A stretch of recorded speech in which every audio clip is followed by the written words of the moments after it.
Hello students, आज आपण नवीन point start करणार आहे. त्यापूर्वी लास्ट लेक्चरला आपण काय केलं तर आठवतं तुम्हाला? ओके, आपण काय काढलं तर की हीट ट्रान्सफर बघितलं. ओके, हीट कोणकोणत्या प्रकारे ट्रान्सफर होते मटेरियल्समध्ये. ओके, कोणते होते? 3 प्रकार होते. कोणते होते? 3 प्रकार होते. पहिला प्रकार कोणता होता? कंडक्शन. ओके, मग कन्व्हेक्शन, मग रेडिएशन. असे 3 प्रकारे हीट आपली एका मटेरियलमध्ये ट्रान्सफर होत असते. ओके, कंडक्शन काय असतं आठवतं कोणाला? कंडक्शन काय असतं? कंडक्शनमध्ये काय होतं की हीट ट्रान्सफर होते. ओके, इन सॉलिड मटेरियल्स होते. काय असतं? In solid materials. बट त्याच्यामध्ये हीट ट्रान्सफर कशी होते? It is between the body. एक तर बॉडीमध्ये ती हीट ट्रान्सफर होत असते, but there is no bodily movement of molecules. Molecules आपली जागा सोडत नाही. आपली जी पण जागा असते त्यांची तिथंच फिक्स असते. ते जस्ट हीट ट्रान्सफर करतं from one molecule to another molecule. काय करतं? It transfers heat from one molecule to another molecule. Okay, right. Now ह्याच्यानंतर सेकंड. ओके, सेकंड काय आठवतंय का? कन्व्हेक्शन. काय असतं? कन्व्हेक्शन. कन्व्हेक्शनमध्ये काय होतं आठवतं? कन्व्हेक्शनमध्ये काय होतं? कन्व्हेक्शनमध्ये काय होतं की आपलं जे हीट असतं, ओके, आपली जी हीट असते ती काय होते? फ्लो होते. काय होते? फ्लो होते from one part two another. From one part two another. Okay, but ह्याच्यामध्ये काय होतं? Bodily movement of the molecule असते. ओके, आपले जे मॉलिक्युल्स असतात त्याचे ते फ्लो होतात. ओके, जसं वॉटर मॉलिक्यूल काय होतं? खालती तापतो. जो तापतो त्याची डेन्सिटी कमी होते. डेन्सिटी कमी झाल्यावर तो काय होतो? वरती जातो. काय होतो? वरती जातो. आणि वरचा जो डेन्स मॉलिक्यूल आहे तो खालती येतो. तो काय होतो? खालती येतो. अशा प्रकारे काय होतं? कन्व्हेक्शन फ्लो होतं. काय होतं? कन्व्हेक्शन फ्लो होतं. तुम्ही बरेच वेळेस असं जॉग्रफीमध्ये ऐकलं असेल, the convection flow of current. Okay, काय? The convection flow of ocean current. Ocean करंटमध्ये काय होतं की ओशन करंट म्हणजे काय असतं की आपले जे ओशन वॉटर आहे ते फ्लो होत असतं. काय असतं? फ्लो होत असतं. The conventional flow of ocean current असं आपण म्हणतो. म्हणजे काय की त्याच्यामध्ये टेम्परेचर डिफरन्समध्ये काय एका जागी आता जसं आर्टिक सर्कल आहे, अँटार्क्टिक सर्कल आहे. ओके, ह्या रिजनमध्ये काय असतं? टेम्परेचर खूप कमी असतं. तर इथलं जे वॉटर असतं, ओके, ते खूप डेन्स असतं. तर ते काय होतं? दुसरीकडे फ्लो होतं. आणि दुसऱ्या रिजनमध्ये जसं इक्वेटोरियल रिजनमध्ये काय असतं की टेम्परेचर खूप हाय असतं. काय असतं? खूप हाय असतं. तर इकडलं जे वॉटर असतं ते खूप लाईट असतं. तर ते कुठेही फ्लो होतं. ओके, तर त्याच्यामुळं काय होतात? करंट्स फॉर्म होतात. काय होतात? करंट्स फॉर्म होतात. तर त्याला आपण काय म्हणतो? Conventional flow of current. आपले जे वॉटर असतं ते सारखं मूव्ह करत असतं. त्याला आपण करंट्स म्हणतो. काय म्हणतो? करंट्स म्हणतो. थर्ड असतं रेडिएशन. बरोबर.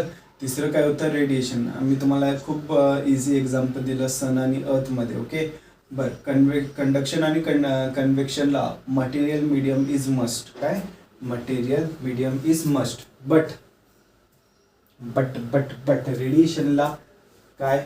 मटेरियल मीडियम नसलं तरीही चालतं. काय? मटेरियल मीडियम नसलं तरी चालतं. ओके, मग काय होतं नेमकं मटेरियल मीडियम नसलं तर? तरी इलेक्ट्रोमॅग्नेटिक रेडिएशन. ओके, रेडिएशन म्हणजे काय असतात? इलेक्ट्रोमॅग्नेटिक वेव्ज असतात.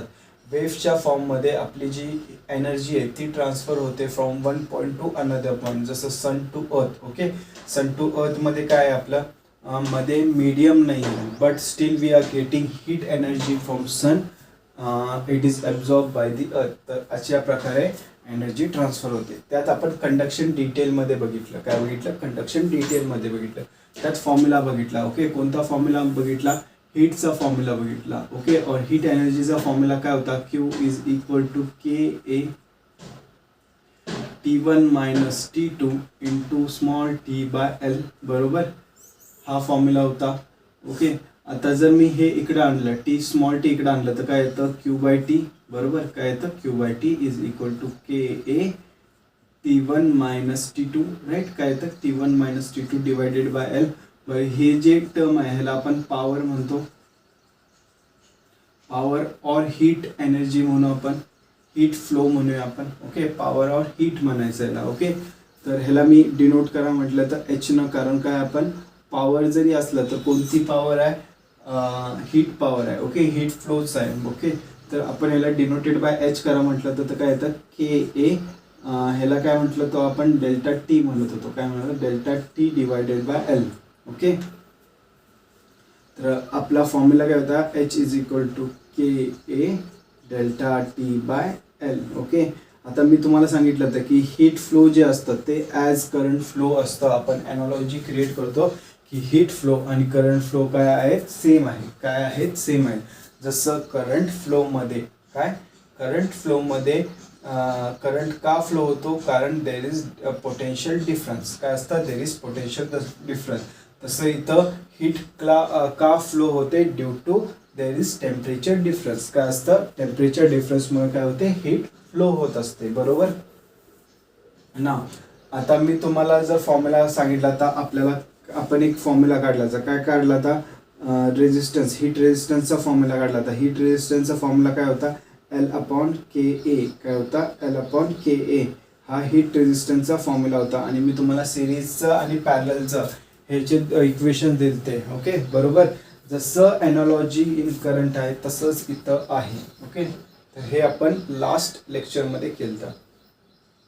ज्यांनी लास्ट लेक्चर बघितलंय त्यांना सगळं समजणार. ज्यांनी नाही बघितलं please go and see it. Otherwise काय चाललंय सर का घेतात ते असं काहीच कळत नाही. Okay, so I will rub this and we will move forward to the questions. आपण 2 क्वेश्चन करूया. ओके, हे क्वेश्चन्स ॲक्च्युली टेक्स्टबुकमध्ये सॉल्व केलेले आहेत बट कसं आहे ते तुम्हाला समजायला पाहिजे. त्याच्यात थोडंसं टेक्निकली ते खेळलेले आहेत. ओके, थोडंसं त्यांनी टेक्निकली काय केलं आहे आपण काहीतरी चेंजेस केले ते आपल्याला टेक्निकल चेंजेस बघायचे. ओके,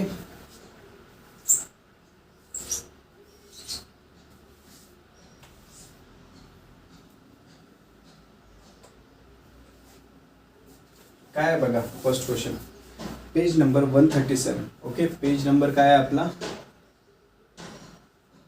137. ह्या पेज नंबरवर equation example number. Okay, example number किती आहे 7.18. ओके, 7.18 हे एक्झाम्पल आपण बघतोय. ओके, काय दिले बघा the temperature difference between the two side of an iron plate 2 centimetre thickness is 10 degree Celsius. Okay, काय दिलं आहे एक आयर्न प्लेट आहे आपल्याकडं. ओके, एक आयर्न प्लेट आहे आपल्याकडं. ओके, त्याची थिकनेस किती आहे 2 सेंटीमीटर आहे. ओके, आणि इथं टेम्परेचर काहीतरी T1 असणार, इथं काहीतरी टेम्परेचर T2 असणार. तर टेम्परेचर डिफरन्स म्हणजे T1 मायनस T2 किती दिला आहे त्यांनी 10 डिग्री सेल्सिअस दिलेलं आहे. ओके, त्याच्यानंतर काय म्हटलंय heat is transmitted through the plate at a rate of. Okay, त्याच्यानंतर हीट ट्रान्समिटेड होते ॲट अ रेट ऑफ. तर हीट जी ट्रान्समिट होते ओके ती क्वांटिटी किती दिली बघा त्यांनी किती दिला rate 600 kilo calories. Okay, 600 kilo calories per minute per square metre. Okay, per minute per square metre. Okay, एवढं त्यांनी रेट दिलेलं आहे आपला per minute per square metre. Okay, आणि काय विचारलंय find the thermal conductivity of iron. काय विचारलंय find the thermal conductivity of iron. Okay, आयर्नची थर्मल कंडक्टिव्हिटी म्हणजे के ची व्हॅल्यू आपल्याला विचारली. काय विचारलंय बघा के काय आहे. ओके, के ची व्हॅल्यू काय आहे हे विचारलेलं आहे. आपल्याला सगळ्यांना फॉर्म्युला माहिती आहे. फॉर्म्युला काय सांगा आपला Q is equal to K A del T into small T by L. काय आहे K A del T into small T by L. Okay, हा आपला फॉर्म्युला आहे. ओके, आता जरा तुम्ही बघितलं आपल्याला हे जे आहे हे काय आहे लेंथ आहे. बरोबर, लेंथ आहे आपल्याला लेंथ गिवन आहे. आपल्याला टेम्परेचर डिफरन्स ह्या दोनच क्वांटिटी दिलेल्या आहेत. ओके, ह्या दोनच क्वांटिटी दिल्यात जर तुम्ही नीट बघितलं तर. ओके, आणि तुम्हाला वाटेल की हे जे 600 kilo calories per minute per square metre आहे हे जे आहे ही क्यूची व्हॅल्यू असणार कारण किलो कॅलरीज म्हटल्यावर तुम्हाला वाटेल की क्यूची व्हॅल्यू असणार आहे. ओके, ती क्यूची व्हॅल्यू नाही आहे. ओके, तर ॲक्च्युअली ती कसली व्हॅल्यू आहे ते आपल्याला बघायचं आहे नीट. काय बघायचं आहे कसली व्हॅल्यू आहे ते आपल्याला नीट बघायचं आहे. ओके, तर ॲक्च्युली सगळ्या व्हॅल्यूजचे आपल्याला हे दिलेलं आहे के सोडून सगळ्या व्हॅल्यूज दिलेले आहेत बट ते एका कंबाईंड फॉर्ममध्ये दिलेले आहेत. बाकी कोणते कोणते वाचले बघा, क्यू वाचलेला आहे, ए वाचलेला आहे, टी वाचलेला आहे, बरोबर. तर ह्या 3 व्हॅल्यूज आहेत ना, ते एकच कंबाईन करून ही व्हॅल्यू दिलेली आहे आपल्याला. काय दिले? ही कंबाईन करून व्हॅल्यू दिलेली आहे.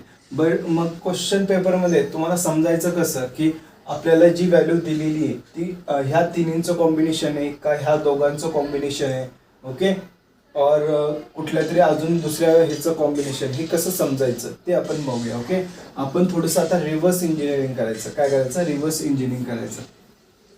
ह्याचं युनिट बघा काय दिलेलं आहे, kilo calorie per minute per square metre, बरोबर. काय दिले? पर स्क्वेअर मीटर, बरोबर, हे दिलेलं आहे. आता जर मला सांगा किलो कॅलरीज कशाचं युनिट असतं? हीटचं युनिट असतं, हीट एनर्जीचं युनिट असतं, त्याला आपण काय म्हणणार? क्यू. ओके, त्याच्यानंतर काय दिलं आहे? पर मिनिट म्हणजे डिनॉमिनेटरला टाइम असणार. ओके, डिनॉमिनेटरला टाइम असणार. आणि काय दिले बघा? पर स्क्वेअर मीटर म्हणजे डिनॉमिनेटरला एरिया असणार. स्क्वेअर मीटर हा कशाचं युनिट असतं? एरियाचं युनिट असतं, म्हणून डिनॉमिनेटरला एरिया असणार. तर हे जे पण क्वांटिटी दिलेली आहे आपल्याला 600, ती कसली क्वांटिटी दिलेली आहे आपल्याला? Q divided by T A, ह्या टोटल इक्वेशनची क्वांटिटी दिलेली आहे. कुठल्या एका फिगरची क्वांटिटी नाही. क्यूची व्हॅल्यू नाही आहे ती, ना एची आहे ना टीची आहे. या तिघांच्या कॉम्बिनेशनची व्हॅल्यू आहे. काय आहे? तिघांच्या कॉम्बिनेशनची व्हॅल्यू. बरं, किती दिले बघा आपल्याला? 600 kilo calories per minute per square metre. Okay, but आपल्याला जे पाहिजे, ओके, ते आपण स्टँडर्ड फॉर्ममध्ये घेऊया. आपला टाइम असतो सेकंड्समध्ये, तर पर मिनिट आहे, तर ह्याला डिवायडेड करायचं 60 न. काय करायचं? डिवाइड करायचं 60 न. ओके, आणि काय आहे बघा? किलो कॅलरी आहे, तर ह्याला कॅलरीमध्ये करा. तर कॅलरी करायला काय करणार? 10³ ला मल्टिप्लाय करायला लागणार. तर हे काय येणार? कॅलरी पर सेकंड पर मीटर स्क्वेअर. काय येणार? पर सेकंड पर मीटर स्क्वेअर. तर 0 0 कट होतं, 6 1 जा 6, 10 जा, तर काय राहतं? 10⁴ कॅलरीज, ओके, पर सेकंड पर मीटर स्क्वेअर. ओके, और ह्याला आपण असंही लिहू शकतो 10 किलो कॅलरीज, ओके, पर सेकंड पर मीटर स्क्वेअर. ओके, तर ही कसली व्हॅल्यू आहे? क्यू बाय टी एची व्हॅल्यू आहे. ओके, आपल्याला फाइंड काय करायचं आहे? के फाइंड करायचं आहे. के फाइंड करायचं आहे, बरोबर. आता के कसं फाइंड करणार बघा? इथं क्यू आहे, बरोबर. क्यू ह्या ज्या बाकीच्या व्हॅल्यूज आहे, क्यू ए बाय टी आणि डेल्टा टी बाय एल, त्या साईडला टाका. तर काय येतं? Q A by T. Okay, हे मी एक कॉमन लिहितो. ओके, आणि काय राहतं आपलं? एल अपॉन डेल्टा टी हे बाजूला लिहितो, इज इक्वल टू के येणार, बरोबर. इज इक्वल टू के येणार. तर के इज इक्वल टू काय? तर K is equal to Q A by T किती आहे आपलं? 10 किलो कॅलरीज. किती आहे? 10 किलो कॅलरीज, बरोबर. 10 चला 10च व्हॅल्यू घेऊया आपण. ओके, ते युनिट नंतर लिहूया. 10 व्हॅल्यू. एल किती आहे बघा? 2 सेंटीमीटर आहे. किती आहे? 2 सेंटीमीटर आहे, बरोबर. 2 सेंटीमीटरला आपण कसं लिहू शकतो? 2 × 10⁻² मीटर्स लिहू शकतो, बरोबर. डेल्टा टी किती आहे? 10 आहे, बरोबर. 10 कट होतं, बरोबर. तर के किती राहतं आपलं? 2. ॲक्च्युली हे डायरेक्ट 10 कट होणार नाही. इथं आपल्याला 10⁴ घ्यायला लागणार आहे. किती घ्यायला लागणार आहे? 10⁴ घ्यायला लागणार आहे. ओके, तर 10⁴, कारण युनिट सेम नाही आहेत. काय? युनिट सेम नाही, हे किलो कॅलरीजमध्ये. तर 10⁴ घ्यायला लागणार आपल्याला. तर 10�3 येतं. तर हे किती राहतं? 2 × 10⁻, इथं 3 राहतं. ओके, 2 × 10 राहतं. ओके, 2 × 10 राहतं.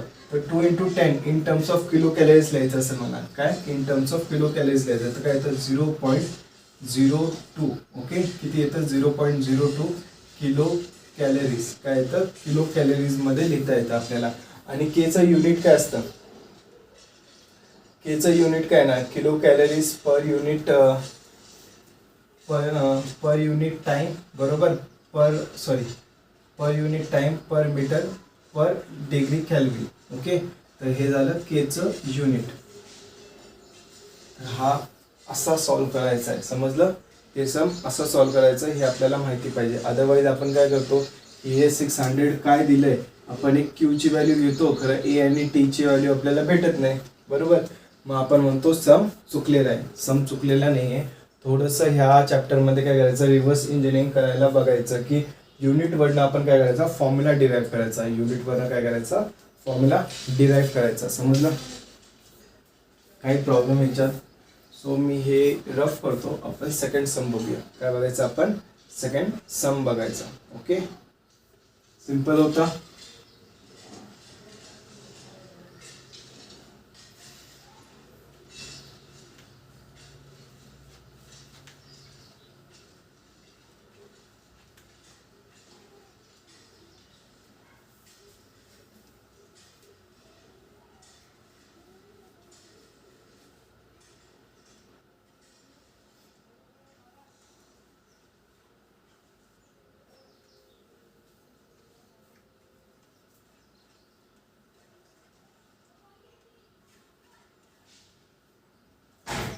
बरं, आता आपण सेकंड सम बघूया. Example number, same page number, example number आहे 7.19. ओके, काय आहे 7.19. मी क्वेश्चन वाचतो, नीट तुम्ही पण बघून नीट बघा काय दिलेलं आहे तिथे. काय दिलं आहे, calculate the rate of loss of heat. काय हीट किती लॉस होते through a glass window of area 1000 centimetre square. किती दिला आहे, 1000 सेंटीमीटर स्क्वेअर. म्हणजे एची व्हॅल्यू दिलेली, बरोबर. एरिया दिलेला आहे, किती दिलं आहे, 1000 सेंटीमीटर स्क्वेअर. ओके, त्याच्यानंतर काय दिले बघा, and thickness of 4 mm. Thickness म्हणजे काय, एल दिलेलं आहे. एल किती दिलेलं आहे, 4 mm, बरोबर. किती दिलेलं आहे, 4 mm. त्याच्यानंतर काय दिलं बघा, Wien the temperature inside is 27 degree Celsius and outside is -5 degree Celsius. म्हणजे T1 किती दिलेला आहे, 27 डिग्री सेल्सिअस आणि T2 किती दिला आहे, -5 डिग्री सेल्सिअस. ओके, काय दिलं आहे, -5 degree Celsius. Coefficient of thermal conductivity of glass. Coefficient of thermal conductivity of glass K ची व्हॅल्यू दिली, किती दिली आहे, 0.022. Okay, calories per second per centimetre per degree Celsius. Okay, calories per second per degree Celsius. एवढं काय आलं, समजलं आहे. ओके, बरं, चला स्टार्ट करूया. पहिला आपल्याला काय करायचं आहे की आपले जे युनिट्स दिलेले आहेत, आपल्याला जे नंबर्स दिलेले आहेत त्या SI युनिट्समध्ये आहेत का नाही बघायचं. काय SI युनिट्समध्ये आहेत का नाही बघायचं. ओके, बरं. आता एरिया कशामध्ये दिला आहे, सेंटीमीटर स्क्वेअरमध्ये दिला. ह्याला मीटर स्क्वेअरमध्ये करायचं, तर हे काय येणार, 1000 × 10⁻⁻4 मीटर स्क्वेअर, बरोबर. आता एल आहे किती आहे, 4 mm. 4 mm ला आपण असं लिहू शकतो 4 × 10⁻³ मीटर्स, बरोबर. हे 27 डिग्री सेल्सिअस. मी तुम्हाला सांगितलं तर एक तर कॅल्व्हिनमध्ये घ्या किंवा सेल्सिअसमध्ये घ्या, कारण आपण काय करतो इथे डिफरन्स फाइंड आउट करतोय. दोघांच्या स्केलमध्ये सेम डिफरन्स येणार आहे. काय येणार आहे, दोघांच्या स्केलमध्ये सेम डिफरन्स येणार आहे. तर आहे तसं ठेवलं तर काही प्रॉब्लेम येत नाही. ओके, आता इथं बघा काय दिलंय, calories per second per centimetre. तर सेंटीमीटर जो आहे त्याला आपल्याला मीटरमध्ये कन्वर्ट करायला लागणार. ओके, आता तुम्ही म्हणा sir SI unit of heat और एनर्जी जूल. ओके, काय एनर्जी जूल. कॅलरी पण SI युनिट आहे. Okay, 1 joule is equal to 4.18 calories असतं. काय असतं, 4.18 कॅलरीज. तर आता एखाद्या तर ह्याच्यात जो कॅलरी आहे ती पण काय SI युनिट आहे, one of the SI unit आहे.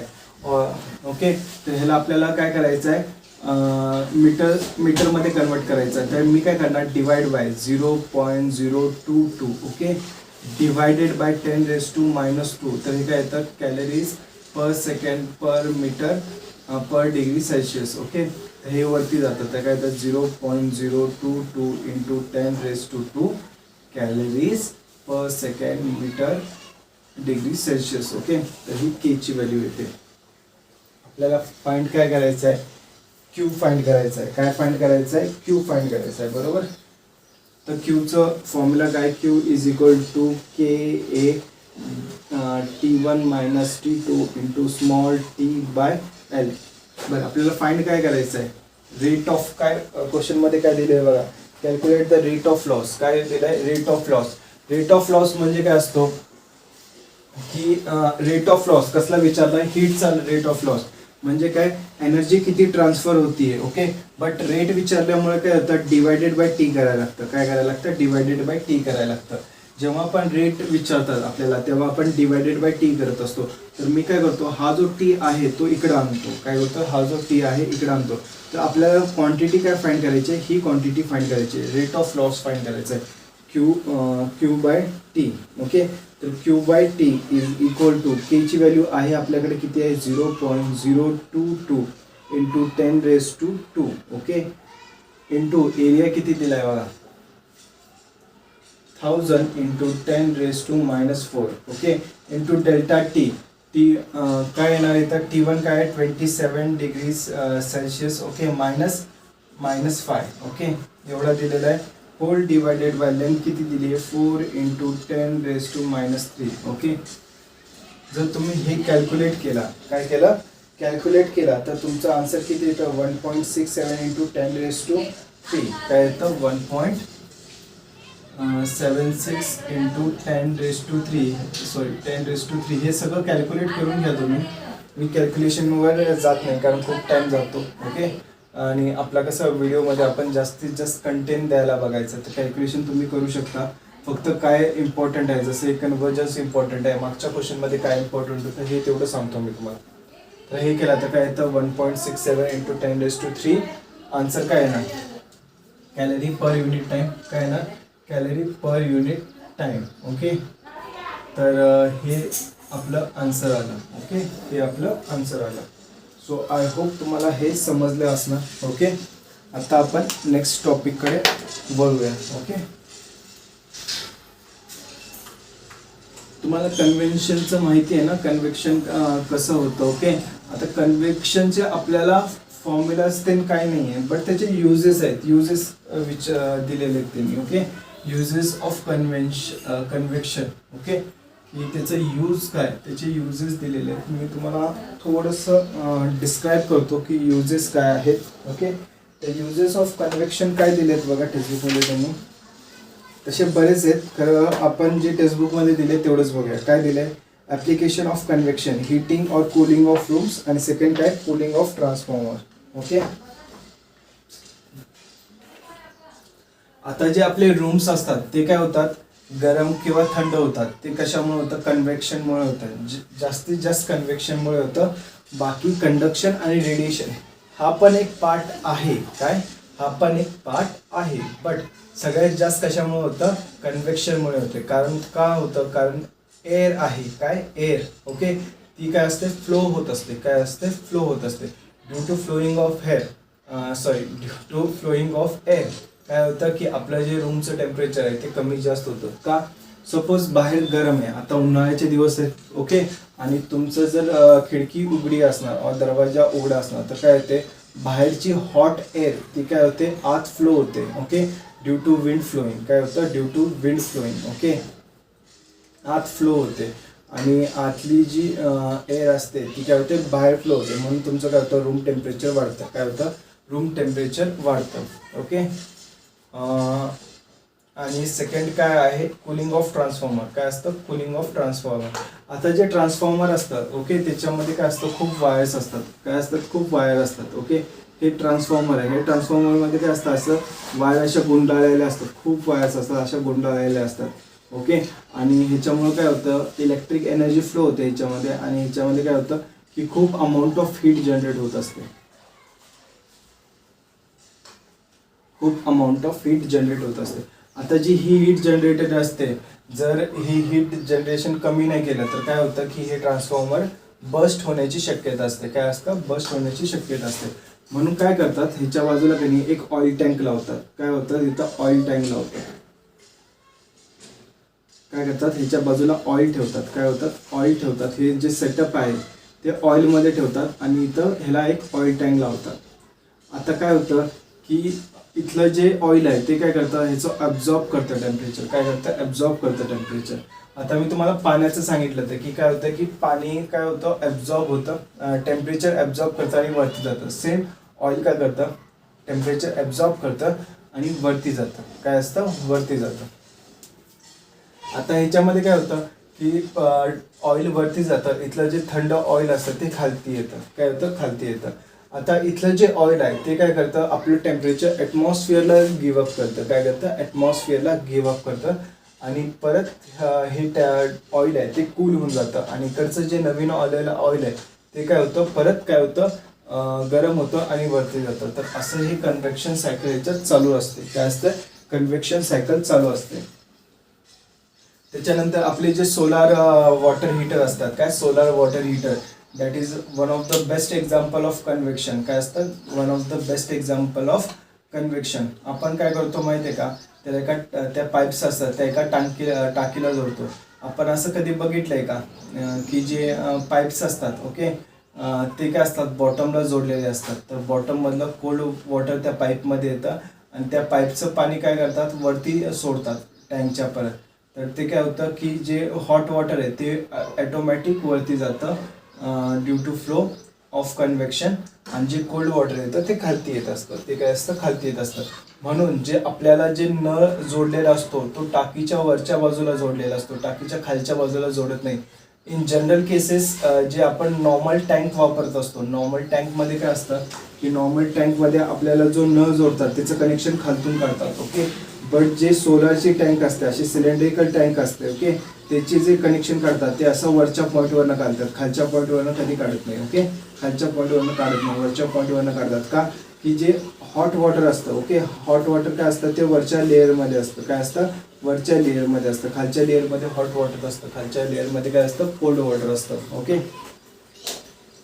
तो सोलार एक आहे व्हेरी गुड एक्झाम्पल. तुमच्या ह्याच्यात नाही खरं सांगतोय तुम्हाला कारण सोलार बऱ्याच जणांनी बघितलं असणार ओके. तर सोलार एक बेस्ट एक्झाम्पल आहे. त्याच्यानंतर बरं एवढेच आहेत. आपण आता काय करूया? न्यू टॉपिक बघूया. काय बघायचं आहे? न्यू टॉपिक बघायचं आहे ओके. तर न्यू टॉपिक कोणता आहे आपला? Newton's law of cooling. काय आहे? Newton's law of cooling.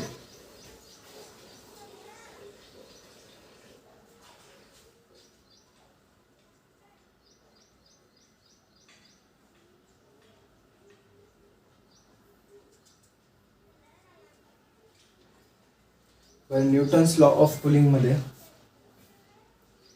म्हणणारा सर न्यूटनला कुठं कुठं शोध लावलेत बरोबर. एक ॲपल पाडला, डोक्यावर पडला, ग्रॅव्हिटीचा शोध लागला. इथं न्यूटन लॉ ऑफ कूलिंग आहे. त्याच्यानंतर ऑप्टिक्समध्ये पण न्यूटन लॉ एक आहे. तुमचं जे डिफरन्शियल इक्वेशन आणि इंटिग्रल कॅल्क्युलस आहे ते पण सगळं न्यूटनला शोधलेलं आहे. काय? न्यूटननं शोधलेलं आहे. मला एक सांगा, न्यूटन मॅथमॅटिशियन होता का फिजिसिस्ट होता? तुम्हाला काय माहिती आहे का? ओके. काय न्यूटन मॅथमॅटिशियन होता का फिजिसिस्ट होता? ॲक्च्युली न्यूटन एक फिजिसिस्ट होता. काय होतं? सॉरी मॅथमॅटिशियन होता. काय होता? मॅथमॅटिशियन. बट कसं असतं की मॅथ्स तुमचं लिमिटेड राहतं अगर तुम्ही फिजिक्समध्ये एंटर नाही मारली तर ओके. मॅथ्सचा स्कोप का वाढतो? कारण फिजिक्सचे जे प्रॉब्लेम्स आहेत ओके ते सॉल्व्ह करायचे असतात ओके. जे फिजिक्सचे प्रॉब्लेम आहेत ते नॉर्मल मॅथ्समुळं सोडवल्या जात नाही ओके.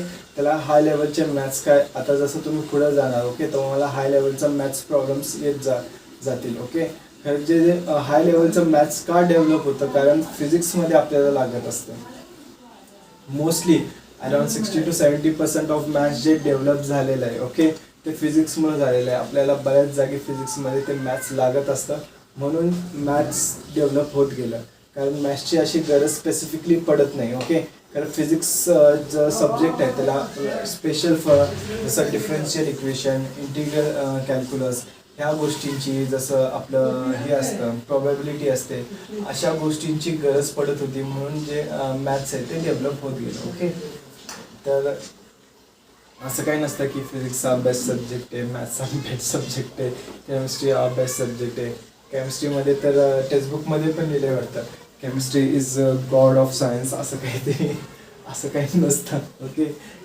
केमिस्ट्री तर अर्धी केमिस्ट्री फिजिक्समुळे डेव्हलप झालेली आहे. काय 50 to 70% केमिस्ट्री फिजिक्समुळे डेव्हलप झालेली आहे. तुमचं फिजिकल केमिस्ट्री, तुमची इनऑर्गॅनिक केमिस्ट्री ओके हे सगळं फिजिक्समुळे डेव्हलप झालं आहे. आणि फक्त तुमची जी ऑर्गॅनिक पार्ट आहे, ओके, जिथं तुम्ही केमिकल रिॲक्शन्स करता, ओके, तो आहे तो प्युअर केमिस्ट्रीचा पार्ट आहे. अदरवाईज जसं पिरियॉडिक टेबल झालं, तुम्ही पिरियॉडिक टेबल लर्न करत असणार. पिरियॉडिक टेबल जो काढणार होता तो फिजिसिस्ट होता, ओके. तो एक्सरेजवर काम करत होता. एक्सरेजवर काम करताना त्याला लक्षात आलं की आपण जे पिरियॉडिक टेबल आहे, ओके, मेंडेलिव्हनं काढला ना, आय गेस, ओके. तर मेंडेलिव्ह काय करत होता, एक्सरेजवर काम करत होता. एक्सरेजचं जे काम आहे ते फिजिक्समध्ये पडतं. कशामध्ये पडतं, एक्सरेजवर स्टडी करत होता. तर तो फिजिसिस्ट होता, तर त्यानं ते डेव्हलप केलं. अशा बऱ्याच गोष्टी आहेत केमिस्ट्रीच्या, ओके, ज्या फिजिक्समुळे डेव्हलप झालेल्या आहेत, ओके. असं काही नाही आहे की मी म्हणतो की फिजिक्स मोठा आहे किंवा केमिस्ट्री मोठा आहे, ओके, असं काही नाही आहे. So every subject has is importance, okay. सगळे सब्जेक्ट इक्वल आहेत. काय आहेत, इक्वल आहेत, हे लक्षात ठेवा. तर आपण स्टार्ट करूया. लय झालं भाषण घेऊन, आपण स्टार्ट करूया. Newton law of cooling. बरं मला एक सांगा, आजकाल तुम्ही टिकटॉक त्यान बघता, बरंच काय काय बघता ना. यूट्यूबवर तर चांगलं काय बघत नसणार, टिकटॉक वगैरे बघत असणार किंवा स्टेटस वगैरे बघता. तर तुम्हाला बरेचदा असं एक स्टेटस येत असेल, ओके, और असा एक टिकटॉक व्हिडिओ कधी कधी फॉरवर्ड करताना बघितलं असेल की असं कोणतरी आजूबाजूला काय आहे, स्नो आहे त्याच्या, म्हणजे कुठल्या तरी स्नो एरियामध्ये राहतो, ओके, जिथं स्नो पडतो. जसं जम्मू काश्मीर म्हणा, Antarctic area, UK, USA, okay, जिथं स्नो पडतो, हेवी स्नोफॉल होते. आणि तो काय करतोय, असं एका भांड्यात काय करतोय, खूप गरम पाणी घेतोय, ओके, हॉट वॉटर घेतो आणि तो असं फेकतोय, ओके, असं फेकतोय. आणि जसं फेकल्या काय होतंय की त्याचं स्नोमध्ये कन्व्हर्जन होतंय. काय होतं, स्नोमध्ये कन्व्हर्जन होते. तुम्हाला वाटतंय अरे बापरे किती थंड असणार, की एवढं गरम पाणी 100 डिग्री बॉइलिंग वॉटर, 100 डिग्री सेल्सिअसचं वॉटर एका सेकंडात बर्फ तयार होतो. काय होतं त्याचा, एका सेकंडात बर्फ तयार होतो, ओके. तर तुम्ही असं म्हणणारा, मग जर मी 10 डिग्री सेल्सिअसचं वॉटर घेतलं, काय 10 डिग्री सेल्सिअसचं वॉटर घेतलं, ते जर फेकलं, ते फेकायच्या पहिलाच बर्फ होऊन जाईल. काय ते 10 डिग्री सेल्सिअसचं वॉटर फेकायच्या पहिलाच बर्फ होऊन जाईल, बरोबर. हे तर फेकल्या बर्फ झालं, ते फेकायच्या पहिला असं फेकूच तर का आतच बर्फ होऊन जाईल, बरोबर. असं म्हणणार ना तुम्ही. ॲक्च्युली हे चुकीचं आहे. काय आहे, चुकीचं आहे.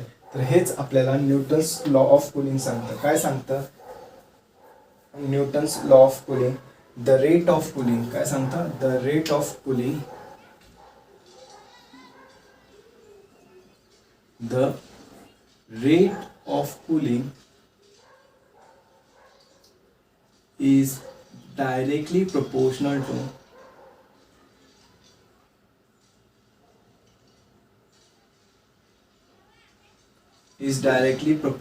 to difference in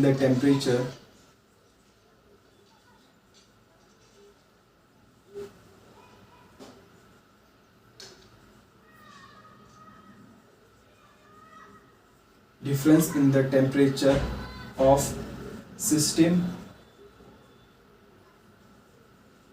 and surrounding.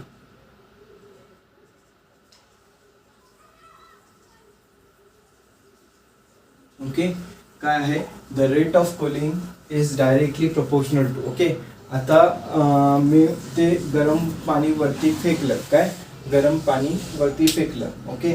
तर गरम पाणी वरती फेकल्यावर काय होतं, कूल होतंय, म्हणूनच तर स्नो क्रिएट होतोय ना. स्नो कधी क्रिएट होणार की 100 डिग्री सेल्सिअस काय होणार, 0 डिग्री सेल्सिअसवर येणार, बरोबर. म्हणजे काय, कूलिंग होतं. तर rate of cooling, okay, is directly proportional to difference in the temperature of system and surrounding. System म्हणजे तुमचं जे हॉट वॉटर आहे ते काय झालं, तुमचं सिस्टीम झालं. आणि सराउंडिंग म्हणजे ते हॉट वॉटर सोडून ज्या पण गोष्टी आहेत, तुम्ही तो मग, स्नो, बाजूला तुमचं घर, सगळं बाजूला झाड असणार, ते बाकी सगळं जे आहे ते सराउंडिंग असणार आहे, ओके. तर सिस्टीम आणि सराउंडिंग मधल्या टेम्परेचरचा डिफरन्स असतो त्याच्यावर डिपेंडेंट असतं. काय, त्याच्यावर डिपेंडेंट असतं आपलं रेट ऑफ कुलिंग, ओके. याचं मिनिंग काय, dQ/dt, ओके. रेट ऑफ कुलिंगला आपण कसं रिप्रेझेंट करतो, Q/T ना, और dQ/dt is directly proportional to difference in temperature, T - T0, okay. T0 काय, सराउंडिंगचं टेम्परेचर, आणि टी काय आहे, सिस्टीमचं टेम्परेचर, ओके. ह्यांच्या दोघांमधला डिफरन्स, ओके, ह्याच्यावर डिपेंड करतं. हा जेवढा जास्त डिफरन्स तेवढा लवकर कूलिंग होतं. ओके, ह्याचं मिनिंग काय, हा जो डिफरन्स आहे जेवढा जास्त असणार तेवढ्या लवकर आपलं कूलिंग होणार. समजलं, तेवढ्या फास्ट आपलं कूलिंग होणार. चला ह्याचं थोडंसं आपण आता जे एक्झाम्पल घेतलं तर ते बघूया.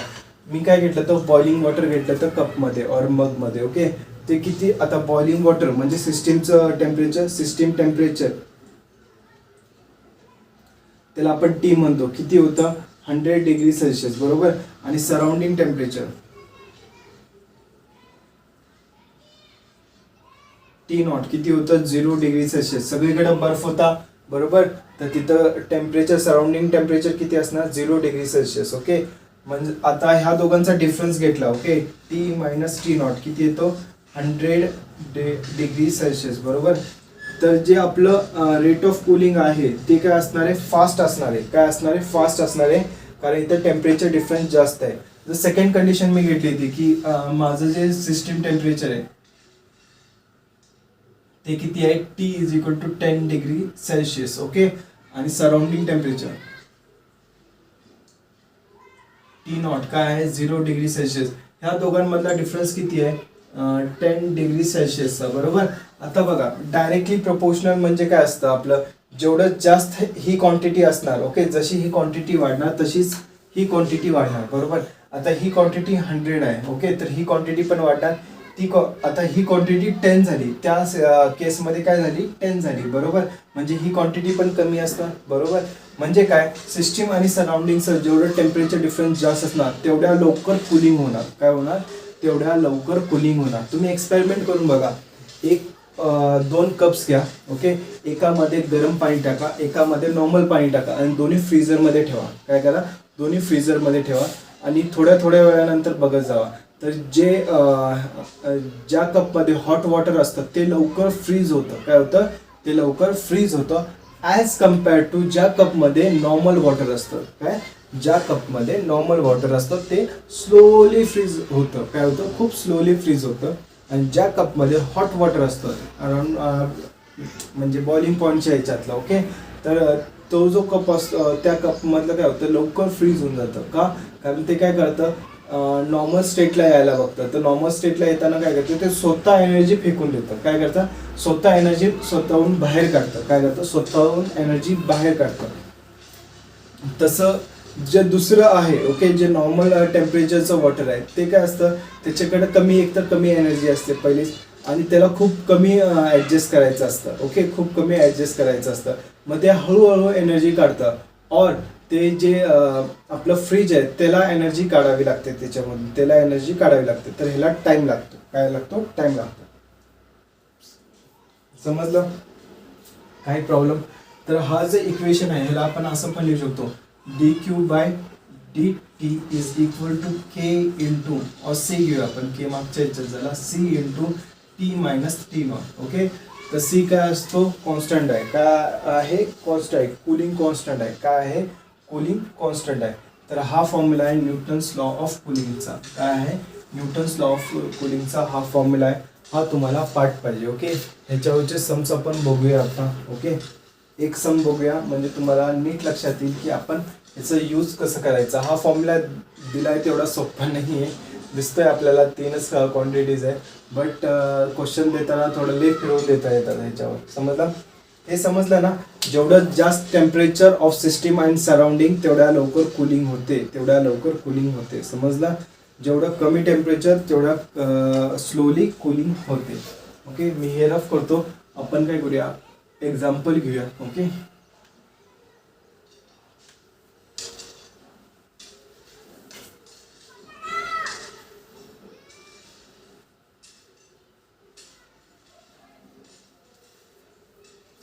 बरं, एक्झाम्पल बघूया. 139 पेज नंबरवर. कोणतं, 139 पेज नंबरवर.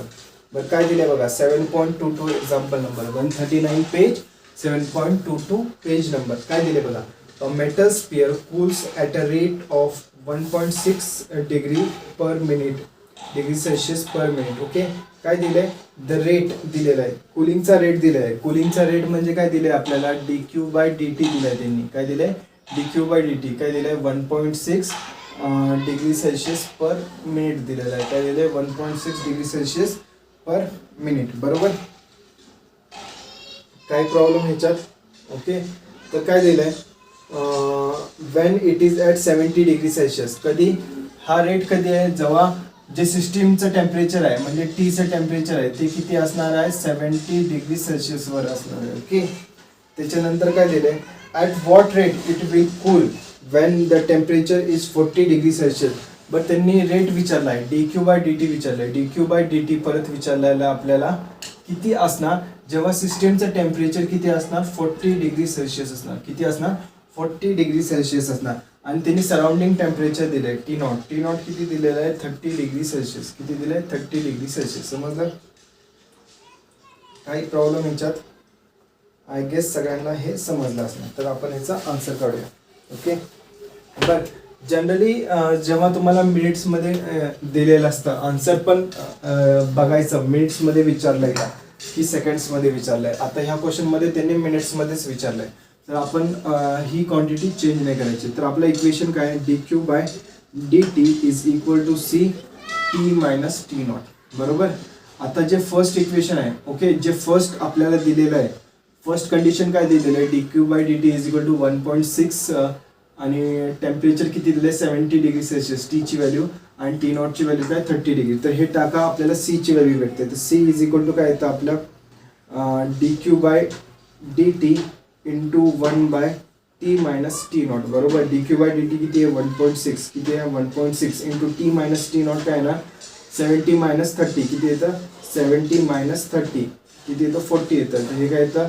1.6 डिवायडेड बाय 40. तर हे काय ना? 4 10 जा 40, 4 0.4 जा 1.6. ओके. 0.4 जा 1.6. तर हे काय राहतं आपलं? सीची व्हॅल्यू काय राहते? सीची व्हॅल्यू येते 0.04 पर मिनिट. काय येतं? पर मिनिट सॉरी 0.06 एवढी व्हॅल्यू येते आपली. बरोबर. 0.06 फेसबुकमध्ये ती झालेली. हां, 0.06 पर मिनिट आलेली. बरोबर. 0.04 पर मिनिट. 0.06 नाही, तेच म्हटलं, काहीतरी चुकत होतं. 0.04 पर मिनिट. आता तुम्हाला सीची व्हॅल्यू भेटली. आता आपल्याला सेकंड व्हॅल्यू काढायची. काय? Second D Q by D T काढायचं. D Q by D T परत लिहायचं is equal to C T minus T not. Okay. तर D Q by D T काय ना? रेट ऑफ कूलिंग जेव्हा टेम्परेचर 40 डिग्री सेल्सिअस असतं. काय? 40 degree Celsius असतं. तर सीची व्हॅल्यू आहे तुमच्याकडे किती आहे? 0.04. बरोबर. Into T T minus T not काय ना? आपल्या टी मायनस टी नॉट म्हणजे काय ना? 40 मायनस 30 डिग्री. ओके. तर काय येतं? 0.04 इंटू 10. तर हे किती येतं? 0.4 डिग्री सेल्सिअस पर मिनिट. काय येतं? Rate of cooling 0.4 degree Celsius per minute. Okay. समजलं सगळ्यांना? ओके. तर ह्या आपल्या व्हॅल्यूज आहेत. ओके. तर हे सम्स असे सॉल्व्ह करतो आपण. समजलं? हे सम्स असे सॉल्व्ह करतो. आपल्याला सीची व्हॅल्यू ह्याच्यात डायरेक्टली देत नाहीत. काय? एवढं लक्षात ठेवायचं. सीची व्हॅल्यू आपल्याला डायरेक्टली देत नाहीत. आपल्याला पहिला मोस्ट ऑफ दी केसेसमध्ये सीची व्हॅल्यू देत नाहीत. सीची व्हॅल्यू एका पॅटर्ननं काढायची असते. एक कंडिशन दिलेली असते. जशी ही पहिली कंडिशन दिली होती, ह्या कंडिशनला सीची व्हॅल्यू काढायची होती आणि दुसऱ्या कंडिशनमध्ये टाकून आपल्याला रेट ऑफ चेंज काढायचा होता. आता जर तुम्ही बघितला, इकडे नीट लक्ष द्या, जेव्हा टेम्परेचर 40 डिग्री सेल्सिअस असतं, रेट ऑफ कूलिंग किती आहे? 0.4. आणि जेव्हा 70 डिग्री सेल्सिअस असतं 1.6. ओके. म्हणजे काय? जेवढं जास्त टेम्परेचर तेवढं जास्त रेट ऑफ कूलिंग. जेवढं कमी टेम्परेचर तेवढं कमी रेट ऑफ कूलिंग असतं. आय होप तुम्हाला हे कंडिशन समजलेली असणार. ओके. ह्याच्यामध्ये काही प्रॉब्लेम नसणार.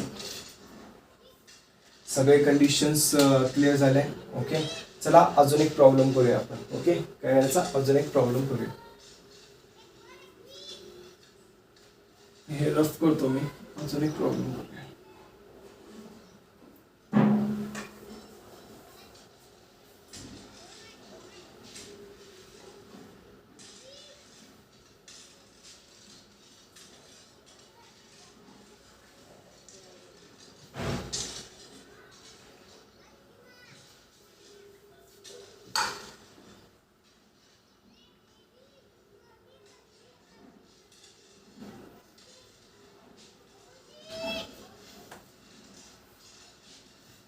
चला परत एक प्रॉब्लेम घ्या. काय आपल्याला स्टार्टिंगला रेट ऑफ कूलिंग दिली आहे, D Q by D T दिले 2 D Q by D T दिलेलं आहे 2 degree Celsius per minute 2 degree Celsius per second घ्या. चला पर सेकंड. ओके, एका सेकंडमध्ये किती होते 2 डिग्री सेल्सिअस कन्वर्ट होते जेव्हा टेम्परेचर असतं 80 डिग्री सेल्सिअस. ओके, आपल्याला D Q by D T विचारलं आहे. काय विचारलं आहे, D Q by D T काय असणार when temperature T is equal to 20 degree Celsius. Okay, किती दिले 20 डिग्री सेल्सिअस आणि surrounding temperature T naught is equal to surrounding temperature दिलं आहे 10 डिग्री सेल्सिअस. ओके, बरं काढूया आपण D Q by D T. पहिला सीची व्हॅल्यू काढायची. D Q by D T काय असतं आपलं C into T minus T not. बरोबर, आता फर्स्ट कंडिशन आपण काय करणार, फर्स्ट कंडिशन यूज करणार. बरोबर, काय करणार आहे आपण फर्स्ट कंडिशन यूज करणार आहे. आता फर्स्ट कंडिशनमध्ये काय करायचं, इकडे लक्ष द्या. D Q by D T. Okay, D Q by D T किती दिलं आहे आपल्याला 2 दिलेलं आहे. किती दिलं आहे 2. C T minus T naught. T काय बघा आपलं 80 आहे, टी नॉट काय 10 आहे -10. ओके, तर सीची व्हॅल्यू काय येते 2 डिवायडेड बाय 70. तर हे किती येतं इथं 10 राहील आणि हे किती येणार 7 2 जा 14 किती राहतं परत 6 ओके 60 7 8 जा 56. बरोबर, तर 40. ओके, 7 5 जा 35. हे एवढं खूप झालं 0.28 किती येतं 0.285. ओके, हे डिवाइड केलं तर किती येतं सीची व्हॅल्यू 0.0285. ओके, ही झाली आपली सीची व्हॅल्यू.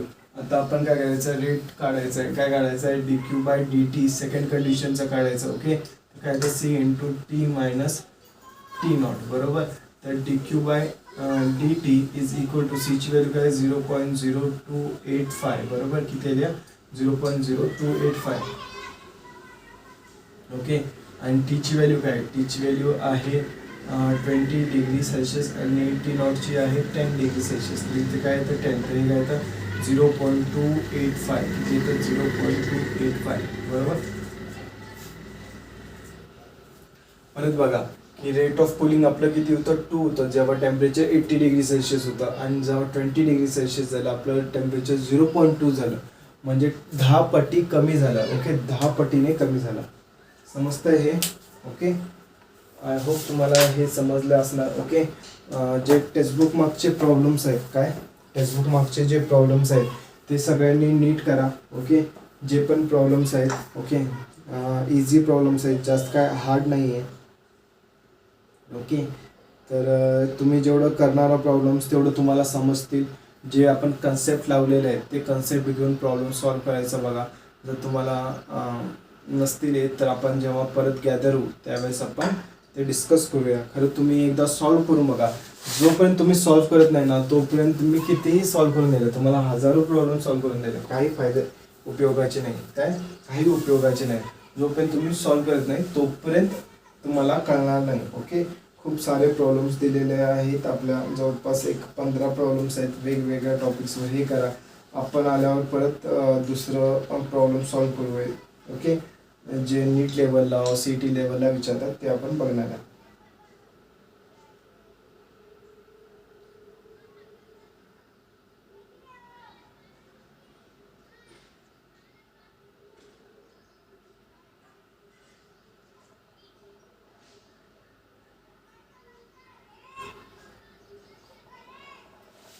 समजलं, काही प्रॉब्लेम होता.